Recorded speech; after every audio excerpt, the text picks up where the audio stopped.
हम लोग निकालेंगे। अध्याय मत्ती रचित सुसमाचार उसका अध्याय 3 और उसकी 17 आयत हम पढ़ेंगे। इसमें ऐसा लिखा है यहाँ पर, और देखो यह आकाशवाणी हुई, ये मेरा प्रिय पुत्र है जिससे मैं अत्यंत प्रसन्न हूँ। क्या आकाशवाणी हुई कि मैं मेरे प्रिय पुत्र से मैं क्या हूँ, अत्यंत प्रसन्न हूँ। थोड़ा नहीं, कम नहीं, लेकिन बहुत ज्यादा मैं उससे क्या हूँ, प्रसन्न हूँ। क्यों प्रसन्न हूँ? आकाशवाणी हुई, पिता परमेश्वर ने उसकी गवाही दी, और एक गवाही में परमेश्वर ने कहा कि मैं उससे क्या हूँ, अपने बेटे से मैं प्रसन्न हूँ। क्यों प्रसन्न हूँ? क्यों क्यों प्रसन्न हूँ? क्यों गवाही दी? अब निकालेंगे। यूहन्ना 4 उसकी 34 आयत हम पढ़ेंगे।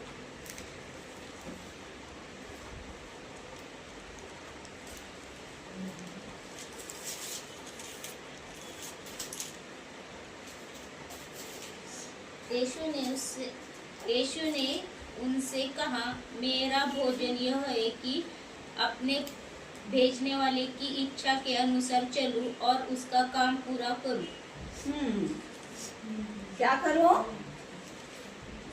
भेजने वाले की इच्छा के अनुसार चलूं और उसका काम पूरा। भेजने वाले की इच्छा के अनुसार चलूं और उसका काम मैं क्या करूं, पूरा करूं। आमीन, है ना। क्यों खुश थे परमेश्वर उससे? क्योंकि यीशु मसीह वही काम करता था जो परमेश्वर की इच्छा थी, है ना। वो वही काम करते थे और वही उसी मार्ग पर चलते थे जिस मार्ग पर चलने के लिए परमेश्वर ने उनसे कहा था। आमीन, है ना। इसलिए वो कहते हैं कि ये मेरा प्रिय पुत्र है और इससे मैं क्या हूँ, अत्यंत प्रसन्न हूँ। आमीन, है ना। वो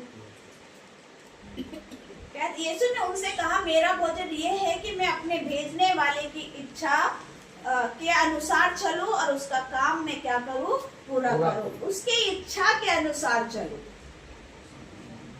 आमीन। इसलिए परमेश्वर ने उसकी गवाही दी कि मैं उससे क्या हूँ, प्रसन्न हूँ, है ना।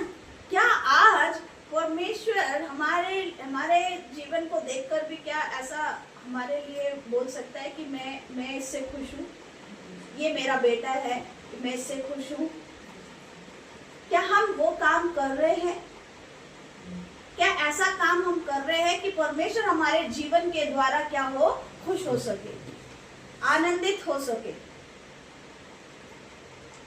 क्या हमारा जीवन ऐसा है, या हमारे जीवन से परमेश्वर क्या हो रहा है, नाराज हो रहा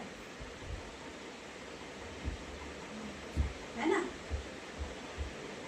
क्योंकि वो कहते हैं कि मैं इससे क्या हूँ, अत्यंत प्रसन्न हूँ। और यीशु मसीह कहता है, यीशु ने उनसे कहा, मेरा भोजन ये है कि अपने भेजने वाले की इच्छा के अनुसार चलूं और उसका काम मैं क्या करूँ, पूरा करूँ। उसका काम हमें भी करना है।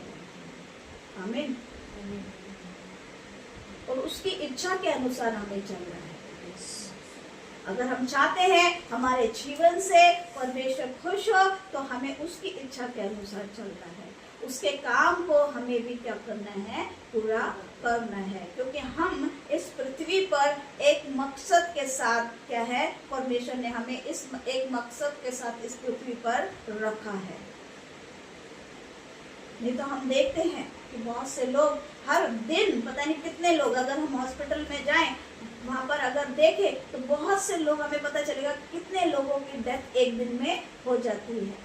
लोग इस संसार को छोड़कर चले जाते हैं, पृथ्वी से चले जाते हैं। लेकिन परमेश्वर ने हम लोगों को, उसके लोगों को एक मकसद के साथ यहाँ पर रखा है, ताकि हम क्या करें, उसकी इच्छा के अनुसार चले और उसके काम को हम पूरा करें। हमें उसकी इच्छा के अनुसार चलना है और उसके काम को पूरा करना है। अगर हमें जब ऐसा करते हैं तो परमेश्वर हमारे जीवन से भी क्या होता है, खुश होता है। आमीन। और इसी की